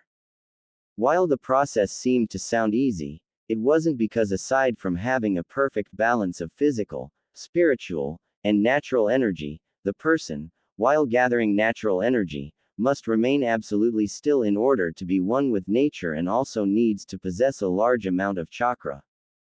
Senjutsu also required the person to be linked with an animal who has mastered the art to aid them in gathering nature energy, but thanks to Natsumi he didn't need to use that handicap due to the fact that he was half kitsune. He was capable of gathering nature energy much easier. He is also proficient in using the 5 elements as well as the sub-elements, since he gained Natsumi's ability to use the elements and sub-elements like she was. Right now Naruto was sitting on a boulder in the middle of a river, cross-legged. He was wearing a black sleeveless shirt but did wear a pair of black ninja pants that were rolled up above his ankles and seemed to be wearing black medical tape around his shins, and also wore black medical tape around his hands and forearms, like Lee wears his. He let his hair grow out and now it looked similar to his father's, with the difference being that he had red highlights in the jaw-length spiky bangs. His elongated canines also jutted from his upper lip and his whisker marks vanished. He was now 5 feet 9 and had a body was also in physical condition, being built like a professional martial artist, meaning he had for both power and speed. His face was now sharp and chiseled, giving his facial appearance a handsome and slightly feral form, and right now he was working on gathering nature energy. Watching him was Natsumi, who was wearing a long-sleeve crimson ninja gi with black ninja tabi boots, like the ones Ryu and Momiji wear, and shin forearm guards which are reminiscent of the ancient ninja warrior, and wore a mesh shirt underneath that showed a little cleavage. Holding the outfit together was a black obi sash. When Naruto felt that his nature energy was balanced out with his physical and spiritual energy, his eyes shot opened and were now golden with slit pupils, and also appeared to have black pigment marks, like the Sage Mode marks, only more jagged and sharper and curved under his eyes. Natsumi's eyes widened when she saw this. He's done it. He's achieved the kitsune form of sage mode. She thought and smiled. You truly are amazing, Naruto-kun. Now to see how long you can keep this form up. Naruto suddenly sensed something heading towards him and turned his head slightly only to see a house-sized boulder ascend at him at accurate speed, so he jumps to his feet and with his right fist back. When the boulder was close enough, Naruto punched the boulder and it shattered instantly, exploding into pebbles literally. As the boulder pieces landed into the water, Natsumi appeared in front of Naruto with her fist back and swings it at the blonde's face. Naruto instantly sidestepped the punch, grabs her wrist, and throws her over his shoulder and sends her flying out into the lake. Natsumi manages to twist her body in mid-air and land on top of the water and skidded back a few feet. She looks up to see Naruto sprinting towards her, still in sage mode, doing hand seals in a blur, and stops at bird. Sweden. Beizu Suiryuden no Jutsu, water style, multiple water dragon missile technique. Several water dragons rose beside Naruto and ascended towards the vixen, who sucked air into her mouth and her stomach expanded a little. Futon. Rinkuden, wind release, drilling air bullet. She shoots a highly compressed air ball from her mouth and it ascends towards the 7 water dragons. Said water dragons explode into water, but Naruto was gone. Natsumi blinked a few times and looks around the area and frowns. She couldn't smell his scent or sense his chakra. Hey, he must be underwater. That sneaky fox. Oh wait, I am one too, she said while sheepishly rubbing the back of her head, and then she reared his fist back and slams it into the surface of the water, causing it to explode and rise all around her.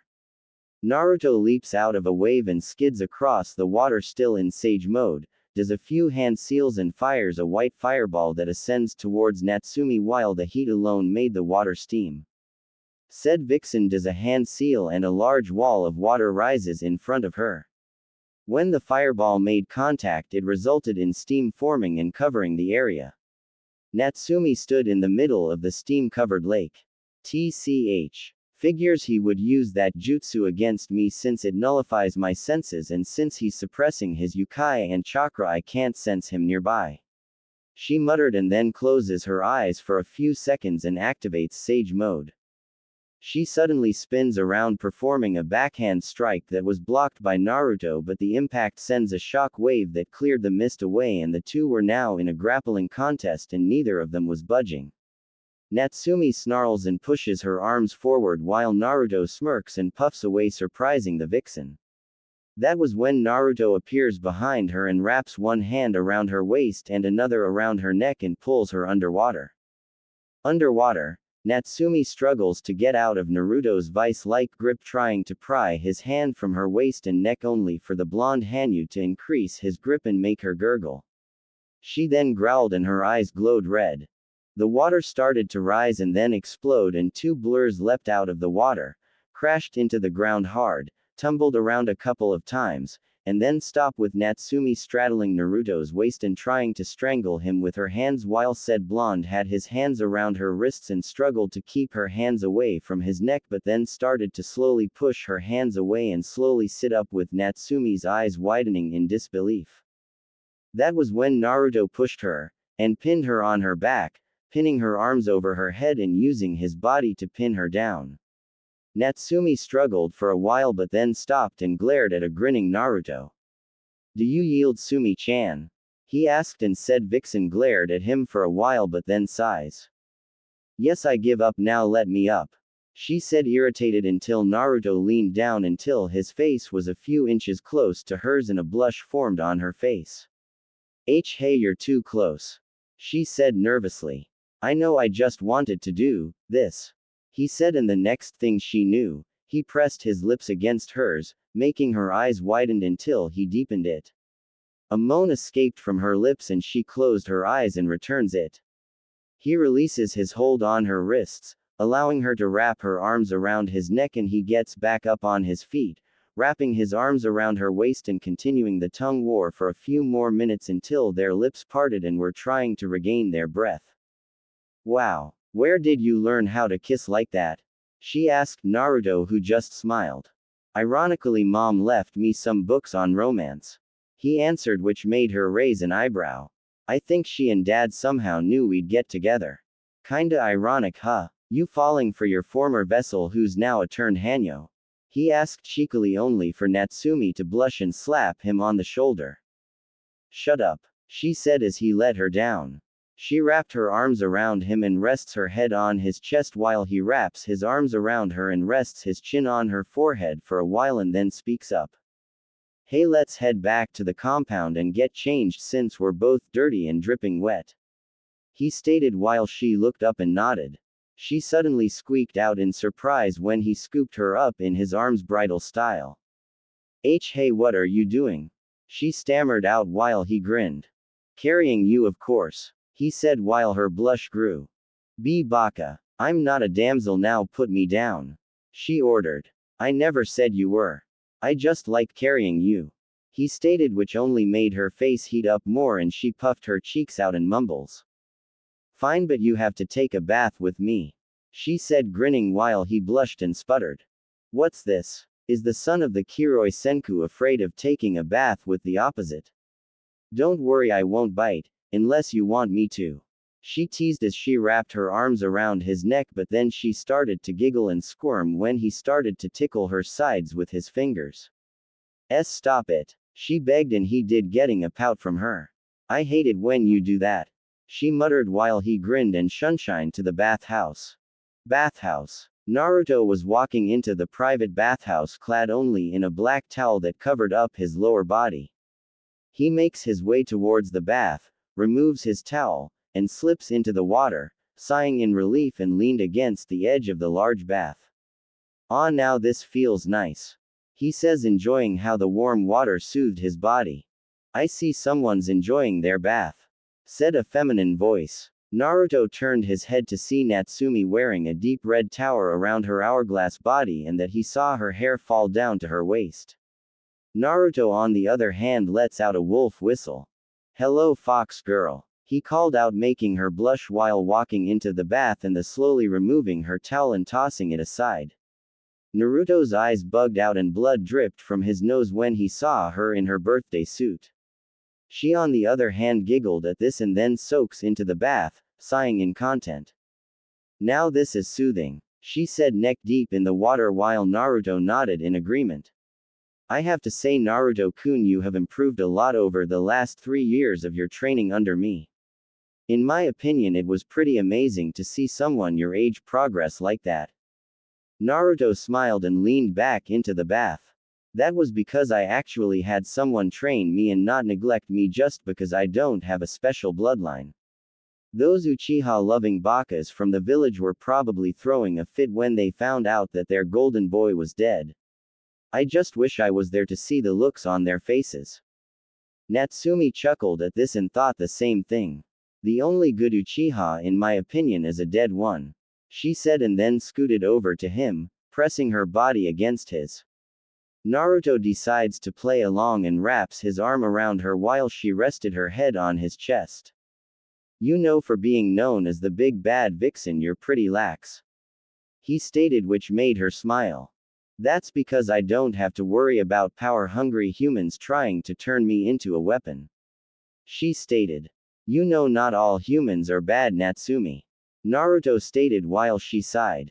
I know, but if you had seen half of the things I've seen humans do to each other, then you'd have a change of opinion. Honestly, I've known low-class demons with more sense than they do. They always have to start war over something petty or think they're the superior species, she explained. Well, you've got me there.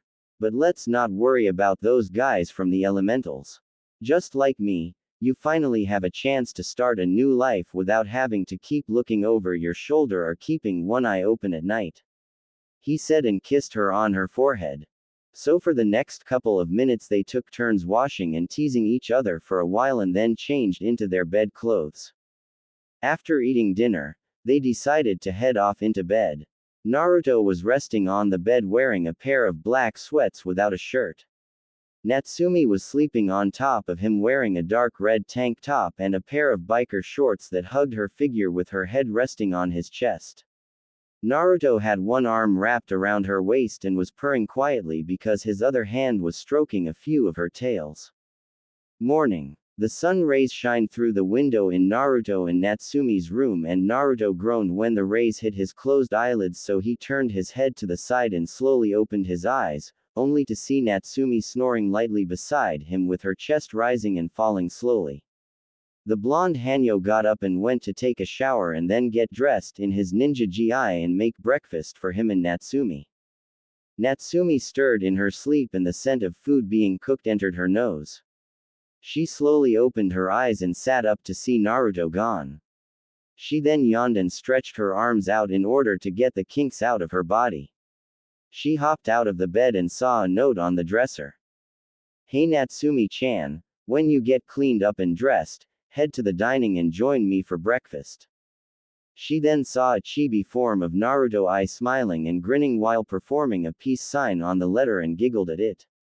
"I swear he's something else," she said, and placed the note down and grabbed her clothes, heading to the bathroom to take a shower.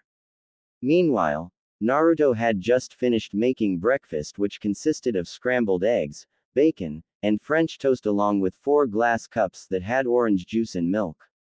He was whistling happily while carrying the plate of food at the dining table. Natsumi walked in the room and the delicious aroma entered her nose. "Something smells good, and knowing how you cook, it's gonna taste fantastic," she said with a grin on her face as she made her way to the table and sat on the opposite side of Naruto and began eating. Afterwards, out of the shadows, a Mokusai no Bushin appeared in the room, getting a raised eyebrow from them. "I'm guessing the tribunal wishes to see me?" Naruto asked the wooden soldier, who nodded. "I'll be there in a sec." The Bunshin nodded and walked backwards, merging with the shadows. "You ready?" he asked Natsumi, who nodded. He placed a hand on her shoulder and vanished in a swirl of fire. Lap of the Gods. In a swirl of fire, Naruto and Natsumi appeared in the monastery before the 4 ninjutsu masters who were sitting on their thrones. "Welcome back to the Lap of the Gods, Naruto," Natsumi. Khan spoke. "I take it his training in your version of the ninja arts is complete." Kiyomi nodded at the ninjutsu master of the spirit. "That is an impressive feat for one so young," Juto exclaimed while Naruto looked sheepish and rubbed the back of his head. "Thanks for the praise, Juto Shisho, but even though I completed my training under her, I still have much to learn, and I'll still train to fully master the arts I learned under her tutelage," the blonde replied while she blushes at the praise he gave her. The others nodded their heads in agreement. "A wise decision. You never know your true limits until you've fully mastered what you've learned," Chikara stated. "Now then, sit. We have much to discuss." Naruto did so and sat on one of the mats, Indian style. "As we discussed 3 years ago, an ancient evil that we have sealed away for over a millennia threatens to return. You, along with the other chosen, must be ready to face this being of destruction," Judo stated. "He can wreak untold destruction through both physical and spiritual means, and you must be able to face it at all costs," he finished in a serious tone. That was when Khan stood up and performed a small series of hand seals and stopped at the Tori seal. A blue orb formed in his palms and he aimed it at Naruto. A golden orb formed in front of his chest and surprised the blonde Hanyo until the glow died down in the form of a golden amulet that have 9 tomo surrounding the dragon symbol. That Naruto is the amulet of the acolyte. It will aid you to focus and amplify your inner power, your Kai, Khan stated while Naruto examined it and looked back up. "What do you mean by Kai?" Naruto asked Khan. "Like your chakra, Yuki, and Senjutsu chakra, Kai is a tangible energy that lives inside every being, with its major focus being in the center of the body. By drawing it out, a person is able to use it in many ways, but in order to use your Kai properly, you must possess a heightened form both physically, mentally, and spiritually, as well as absolute focus. If completely mastered, then the user is capable of accomplishing anything," the Master of Spirit explained. "Wow, now that seems interesting to learn. Is that how you became masters in ninjutsu?" Naruto asked and they nodded. "Yes, and under our tutelage you too can become a great ninjutsu master." Chikara stated as she stood up and did a few hand seals like Kon did earlier. That was when a flash of light formed behind Naruto and he turned around to see what appeared to be a large door and stood up. She slowly opened her palms and the door opened. Naruto's eyes widened and he along with Natsumi walked into the room and his eyes bugged out. "Ah, come on," Naruto said lowly while Natsumi smirked as the place appeared to be a rather large library filled with countless reading. "I have to go through studying on books again." Natsumi chuckled at how he was acting and a sigh escapes from his lips. Well, whoever said knowledge was power really meant it. He then did the crisscross seal and 100 cage buncheons appeared in the room. "All right guys, grab a book and get to reading," he instructed, and they all proceeded to make their way through the library. A few minutes later the clones were reading and slowly dispersing while Naruto was sitting in the middle of the room in the lotus position with his eyes closed, slowly gaining the knowledge the clones passed on to their user. "Interesting," Naruto stated while Natsumi was in her kit form curled up in his lap. "A book based on focus and energy but physically manifesting it." Naruto was unaware of the amulet glowing, but Natsumi's ears shot up and she opened her eyes as she felt an odd energy emitting from Naruto. It explains about how to express your chi energy at sheer force of will. As a golden outline of aura formed around him, strange golden patterns did as well. Natsumi looked up and her eyes widened when she saw the markings on Naruto's. Naruto-kun," Natsumi called out. Said blonde opened his eyes and looks at his hands and arms and his eyes widened. "Wow. Did I just awaken my Kai?" Naruto asked as the patterns and Kai aura dissipate on his person. "Apparently so," Natsumi stated, eye smiling at her student boyfriend. "You've definitely got talent, Naruto-kun." Naruto eye smiled back and got back on his feet. "Well, of course I do, since I take after my parents," he said while stroking her behind her back and getting a purr from her. In a temple that was lit by a few candles were two figures who were sitting in the middle of the floor in the meditative position. They were none other than Kon and his student Naruto Uzumaki Namikaze. While you walk on this earth, your spirit walks in another world. What you see with your eyes is only one plane of existence, but what you feel with your heart and Kai, that is the world of the spirit. Kon Shisho explained to Naruto and started to levitate in the air. To be able to communicate with the spirits of the higher plane, one must first understand his soul. Understand his own soul. How does one do so, Shisho? Naruto asked his master, who lowered himself to the ground. The body and soul are like yin and yang. One cannot exist without the other. Yin is based on the spiritual energy that governs the imagination and can be used to create form out of nothingness. Yang is based on the physical energy that governs vitality and is used to breathe life into form. These two elements are what make up the cycle of life. If one were to be imbalanced, the consequences can be catastrophic. He answered while Naruto ponders on what he explained. So in other terms, my body is the yang that vitalizes my soul, which is my yin, correct? Naruto asked Kon, who nodded. Correct. Everything around us, from the smallest of plant life to the mightiest of beasts, each hold yin and yang Kai. Tell me, Naruto, when you were learning how to convert nature chakra into your body, were you able to hear anything? Naruto closed his eyes for a second and then reopened them. Yes, I was. When I was learning how to use sage mode, I could hear whispers that seemed to be guiding me. He answered, and a small smile formed on Kon's face. That was the spirit of nature, Naruto. By becoming in tune with nature, you are stronger and more aware of your surroundings. In a sense, nature becomes your eyes and ears. He finished explaining while Naruto remained wide-eyed and rubbed the back of his head. Wow, that's pretty cool. So what about the explanation of fully understanding one's soul, like my own, for example? Naruto asked Kon. In order to do so, Naruto, you must take a journey into the realm of the spirits. In order to do so, you must first free yourself from your physical form. To do that, you must clear your mind of all thoughts and stay focused using your Kai to guide your spirit and understand its inner desires. He replied. Got it. Naruto breathed in and breathed out a couple of times before relaxing his body and closed his eyes in order to concentrate. His body started to relax. A golden aura formed around his body, as did the golden patterns from the glowing amulet. His body started to slowly hover into the air but remained still. Khan watched this occur and decided to do the same. Spirit Realm. Naruto in ethereal form appeared in a realm where he saw countless spirits hovering and moving around different directions. Said blonde opened his eyes and they widened in amazement. Wow, so this is the spirit realm? Naruto asked himself, and that was when Khan appeared. In a sense it is Naruto. What you see before you are the countless spirits that wander the physical plane. He then points to a lake that seems to have little countless orbs hovering over it. Those are the water sprites that give life in that lake.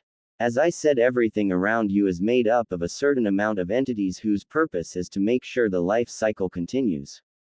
Some of the astral orbs, that happened to be green, moved around Naruto in a circle while he watched until he held his hand out. One of them landed in his hand for a while and then flew off. Naruto on the other hand smirked, which made Khan raise an eyebrow. They were praising me in my skills in gardening and said they loved my Zen garden. Naruto explained, since he did have a green thumb when he was little. Afterwards Naruto and Khan traveled around the spirit realm for a while, encountering different spirits that balanced out the circle of life and then returned to their physical bodies. I must say, Naruto, you impressed me with your first travel into the spirit realm. Now you must look into your own spirit. Khan replied. Naruto nodded and once again meditated. He opened his eyes once again and found himself in high mindscape, which was in the form of a sunny sky and a beautiful forest with mountains in the background. Khan once again appeared in beside Naruto.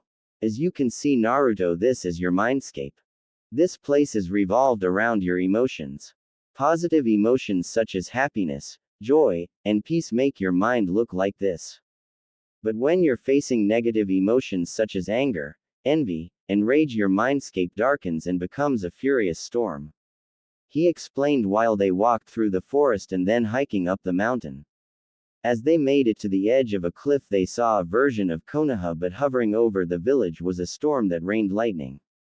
This is a part of your mind that represents your tragic past and the trials you had to go through. As your mind became more open, the dark cloud that covered your mind has receded and has been reduced to this. However, in order to be at peace, you must remove the small twinge of darkness that surrounds your heart before it has a chance to spread in the future. Naruto looked at Konoha blankly and sighs, brushing his hair back with his hand. Easier said than done, Shisho. How does one move from her past? Naruto asked his sensei, who looked back at him. You must face the darkness in your soul and overcome it, Naruto, because if you don't, everything you've done will be for naught. You must face this task alone, and I warn you now, my student. If you give in to the darkness, I will not hesitate to take you down. Khan replied in a serious and dangerous tone. All I can do now is wish you luck in your trial. Failure is not an option, my student, for the results will be chaotic.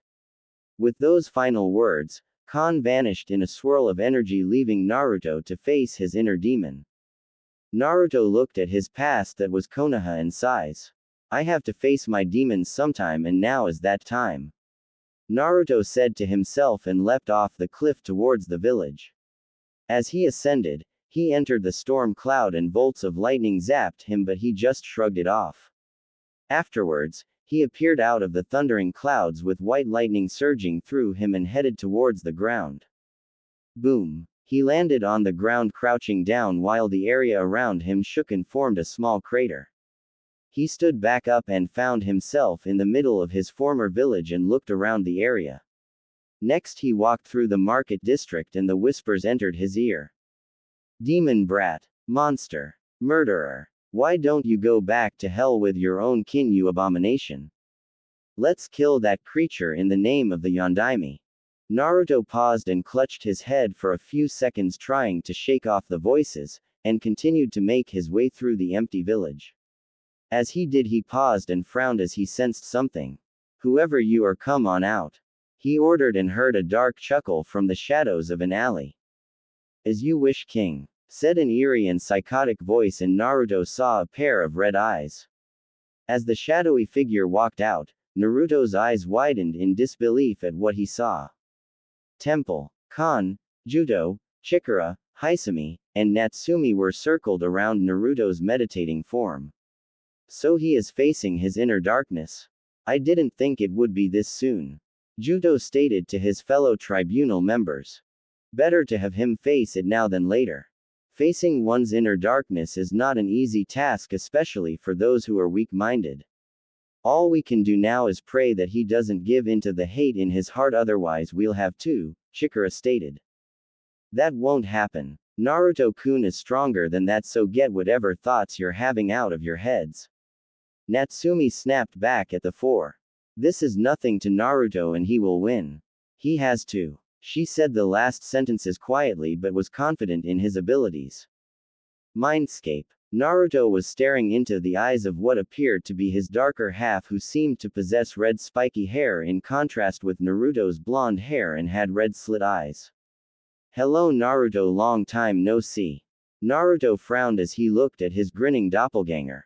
So you're my inner darkness. I expected you to be more ugly. He replied, which made Yami Naruto chuckle. Sorry, but I get my looks from you. Since you know I'm your pent-up emotions. The only thing that kept me from spreading was your strong will, and without that I would be in control. Yami Naruto stated. Yeah, but I doubt I'd want to be a brooding emo like Sasuke Tem. Naruto replied back, getting a nod from his darker half. True. Very true, though I have to say I was impressed when you killed that pathetic excuse of a ninja, especially since you had to save his week several times. That took a lot of balls to do what you did. Killing the last loyal Uchiha of the Leaf. That fan club of his must be raising a huge stink over it. Yami Naruto said with glee and grinned as he saw his lighter side shrug. What can I say? I honestly didn't give a damn about the Tem anymore, so I gave him a one-way ticket to hell. I will say this, I did enjoy shoving my Rasengan through his arm and into his skull. The horrified look on his face was priceless, and I say good riddance to weak trash. Naruto spat. Damn, maybe you and I should switch places then if you loved killing that prick. Yami Naruto replied while the blonde snorted. I didn't enjoy it. I just didn't care anymore, so I did it, though maybe I should have drilled the Rasengan through his heart like when he shoved that Chidori through my lung. Naruto muttered while his darker half chuckled some more. So what now? Are we going to fight for control over my body or what? Naruto asked Yami Naruto, who pondered on it. You know, I was thinking about doing that, but I decided not to. He answered back while Naruto raised a brow. Don't get me wrong, if it was back when you were weak loudmouth with no skill, I would smashed your skull in and locked you within the deepest part of your mindscape, but at your current state our fight would have razed this place to the ground, and I kinda like this better than a damn sewer. So what do you suggest we do? Naruto asked Yami Naruto, who smirked. Well, it's quite simple. You're the light half and I'm the dark half. We're two sides of the same coin. Yin and yang and so on and so forth. If we remain separate, then our strength is cut in half, and that is something I don't like. But if we were to become one, we'd be even stronger than we are now.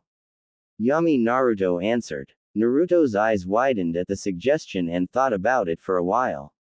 One question. When we merge, will I still have my personality? Naruto asked. To be perfectly honest, I don't know what will really happen, but hey, as unpredictable as we are, anything could happen. He walked towards Naruto and extended his hand. So what do ya say, partner? Naruto pondered on this and nods, extending his hand. Let's do this, but if I don't like the new me, I'm kicking your 6 ways to Sunday, and since it's my mindscape, I can make that last for an eternity. Yami Naruto grinned and nodded. Right back at you. Turn into a and I'll give you a beating that'll make the ones Natsumi-chan gave look like child's play. He grasps onto Naruto's hand and Naruto does the same with Yami Naruto. An aura of pure light surrounds the real Naruto while a red light forms around Yami Naruto. The two auras suddenly surround and twist into a mixture of light and darkness and became golden with a red outline. Temple. The tribunal and Natsumi felt something emit from Naruto, and before they knew it, his kai flared out like a wildfire and released a huge gust of wind, forcing them to jump back. What's going on? Is he fighting his darker half? Natsumi shouted out. No, this is something different. What it is we cannot. Judo said until they each heard a deafening roar echo through the temple and a great light shined around Naruto. His kai swirled around him like a typhoon and the power behind it destroyed the top half of the meditation room. Unbelievable. He's releasing his avatar, Chikara stated while Natsumi looked at Khan for an explanation. An avatar is a totem in which a warrior possesses deep within his or her soul, manifesting into what animal represents their inner being. Khan said. But for someone so young to do this through sheer will alone. It's inconceivable. That was when the kai formed into what looked like a dragon, but not any dragon, a golden dragon. I don't believe it. His avatar formed into a golden dragon. Judo said in awe while the dragon spread its wings and reared its head back, releasing a powerful roar.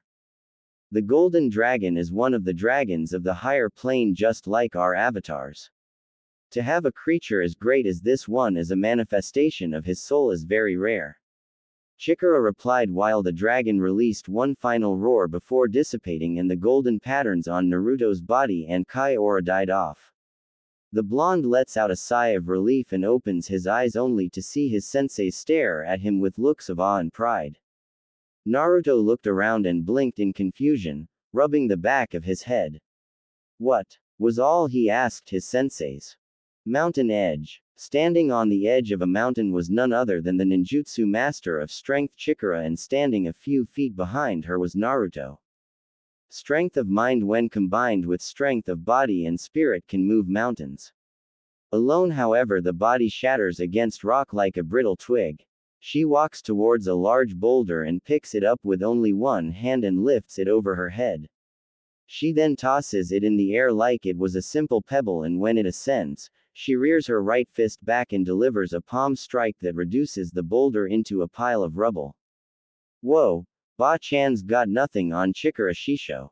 If she could do that to a mere boulder, imagine what she could do to a mountain. Naruto thought. Now you try, Naruto, but remember you can only use your kai in this exercise. She instructed. Naruto nodded and made his way to another boulder and rubs his hands together. All right, Naruto. Focus on strength of mind, body, and spirit. He said to himself, and then inhales and exhales his breath and crouches down. He places both hands under the boulder, and at first he has trouble lifting the boulder, but then his amulet glows and golden markings appeared on his body and he manages to lift it over his head.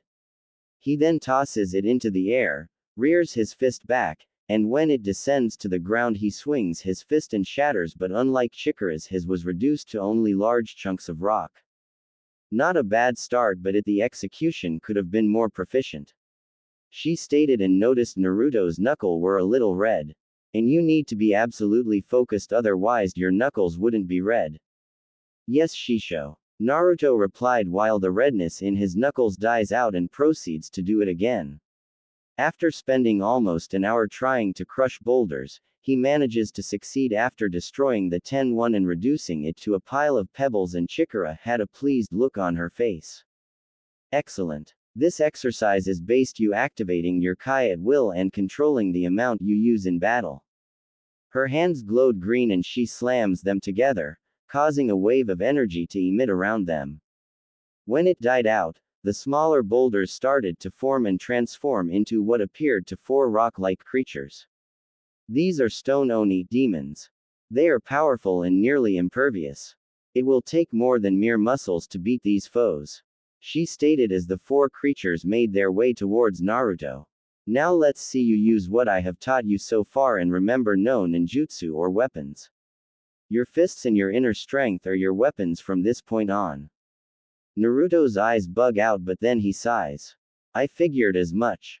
Oh well, I was always more of a hands-on person. He got into the Senkoken no Ryu, flash fist style, stance, used his raw speed to leap away from an incoming fist. He flips backwards and lands back on his feet. Wow, not only are they strong but they're fast. he said, and he ducked from an incoming fist and rolled under in between the third golem's legs. As he did that, he was backhanded by the stone creature and sent crashing and rolling around the ground for a while before flipping back on his feet. Naruto rubs his jaw and spits out a bloody tooth. "Consider yourself rubble, rock head," Naruto said as he went into the acolyte state and cracked his knuckles. The golem behind him brought its fist down on Naruto, but the blonde Hanyo spun around and caught it. "My turn," Naruto said with a feral grin on his face and proceeded to lift the stone beast off its feet. He looked out of the corner of his eye and saw another charge at him, so he spun his body and swung Stone Oni around and threw it. It crashed into the other one and they were now scattered parts in the area. "Next," Naruto said as he grinned at the other one that charged at him. As it got close and started to swing at Naruto, the former Leaf Ninja easily evaded the attacks and bent back as a fist passed his head. He curled his fist up and performed a flying uppercut that left a gaping hole in the rock creature and it fell over, and was reduced to a pile of pebbles. Naruto used his Kai-enhanced speed to appear behind the golem and grabbed its arm. With a tug he ripped the arm off and snarled, "Batter up, you ugly bird bath," he said, and got into a batter stance and swung at the one-armed elemental creature. 1. It was struck across the left side, which was shattered. 2. Its arm was smashed and destroyed, making it stumble back. 3 strikes and you're out. Naruto roared and smashed its upper body, reducing it to rubble. The lower half stumbled back and fell off the edge of the cliff. Naruto then crushed the rock arm and dusted off his pant. "So what did you think, Shisho? Do I get extra credit for my final execution?" he asked the white-haired Kunoichi, who watched the event and then walked over to Naruto. She stared at him for a few minutes, making him nervous, but then a small smile formed on her face and she placed a hand on his shoulder. "You have done well, Naruto. Natsumi-san was indeed correct when she said that you show a lot of promise, and I am pleased with the results," she said with a pleased look on her face. "And who knows? After the next couple of sessions I'll probably test you myself." Naruto smiled nervously at her statement. "Hopefully that won't be for a while, Shisho, as I'm positive you could beat me senseless without even trying," he replied back while I smiled. "Maybe, but only if you get my deshi, and like the kitsune I don't pull my punches," she said back, and he paled. "For Kami's sake, what is it with powerful females wanting to kick my for the hell of it?" he muttered to himself while anime tears fell from his face. Chikara pats him on the back a couple of times and then walks back to the monastery with Naruto following behind. Master Judo's dojo for weapons training. In the ancient fur of the tribunal, Naruto stood before the ninjutsu master of weapons, Judo Shisho, while Natsumi was watching from the sides. A weapon deshi is more than just a mere tool. It is an extension of yourself. Weapons represent the synchronization of one's body and skill. Any weapon, if harnessed correctly, can become your greatest ally, but without discipline, it can become your greatest enemy. In the hands of a master, even something as minuscule as a pebble can smite the greatest of beasts and best warriors. He explained while Naruto had his mother's katana, the Uzu no Kiba, Whirlpool Fang, strapped to his back. The katana had a hilt wrapped in a deep red cloth with black diamond patterns going down it with a bronze cap at the end. The guard was in the shape of a spiral representing his mother's former village and was in a black sheath. "Now then, may I see your blade, Naruto?" Judo asked his pupil, who drew the sword. The blade was single-edged with what looked like seals engraved into the sides. Judo took the sword and inspected it for a while. "Such fine craftsmanship. This is without a doubt one of the finest blades I've ever seen." He did a few practice swings with it and smirked. "And it is well balanced. Capable of performing quick and precise strikes. Whoever created this blade was without a doubt an excellent blacksmith." Naruto smiled at how his sensei was praising his clan's heirloom. "Thank you, Shisho. It was my great-grandfather's blade that, from what I read about it, was forged from a rare metal called dragon scales in their country.